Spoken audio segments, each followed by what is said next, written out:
Cuba, it's me. Welcome to episode 234 of the W.I.L.L.I.W show, which stands for Wrestling is Life. Life is Wrestling. Now, today, a couple people have been mentioning this to me, and it sounds like a good idea for an episode. What has the internet and social media done for wrestling? I'm calling this episode The Gift and the Curse because there's so many pros and there's so many cons about it that it's really it's hard to really actually decide if it's been better or if it's been worse. I mean, it sucks that kayfabe's dead, but it's also great that everybody can see a match that I'm in anywhere in the world. It all started because yesterday AJ Styles beat Jinder Mahal for the world title, and now this was in a different time zone. But then there's also times where I go to watch a wrestling show, but I'm busy, so I have to wait a couple hours before I can start it. Well, I'm always usually pretty careful about that. I don't go on any of the social media sites because I know there's going to be people talking about whatever happened. Which kind of sucks because sometimes I do want to go on the social media sites and talk about other stuff, but you know, that's the whole, it's a gamble. And I've always got burned every time I've done it. So now if I have to, but I forgot that yesterday was in a different time zone. So everyone's going crazy that AJ Styles won the title, and why? I mean, I'm probably still gonna watch the match, but it's like, man, I would have popped huge for that. Like, it would have been so exciting. Now that I know it, it's not the same.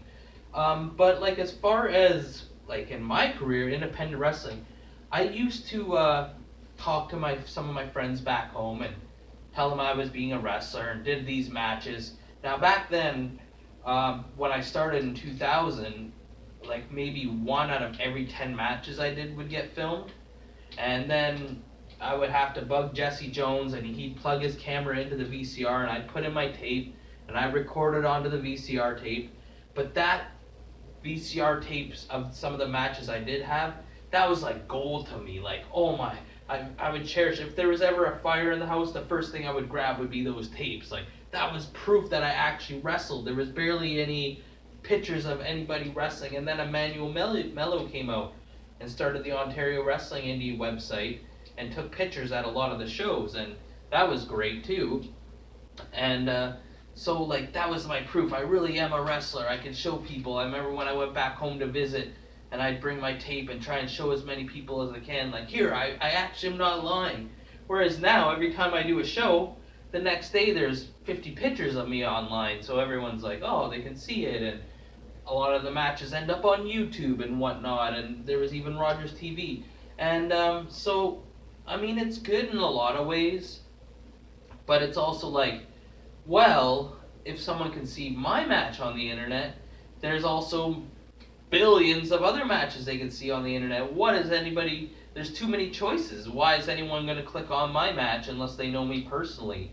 Probably not going to, but you just never know. Maybe someone from the WWE or something like that. Maybe there's like a talent or a scout that goes and watches every single match, and maybe if something catches his eye, like, I mean, I doubt it, but maybe, like they said that a couple guys got and girls got found from the internet and ended up getting tryouts at the performance center and stuff like that.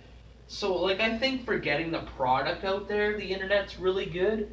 But as far as kayfabe, and I mean, sometimes it's good to get to know the personal side of the wrestlers and not just the characters they play, because sometimes you get more invested in them. But sometimes it ruins it. Sometimes it's like, I can't look at him the same way because I just like him when he's this character.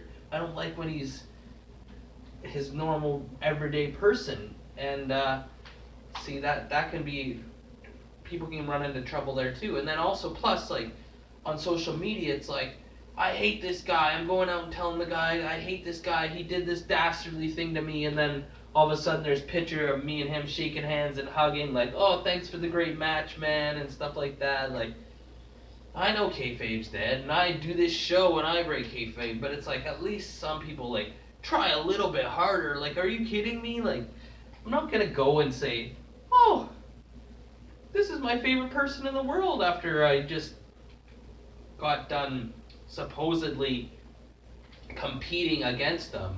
But as always on the Willow Show, I want to hear everyone else's opinion as well. I love reading the opinions and when people comment on the video or on the post or whatever. What do you think? Gift and a curse. What do you like about internet and social media has done to wrestling, and what do you dislike about internet and social media to wrestling? Because as always, on the Willow Show, like or you get a leg drop, comment or you get a clothesline, subscribe and you get a suplex, or you get a suplex. I'm your host, Elian Habanero. I love wrestling. Cuba.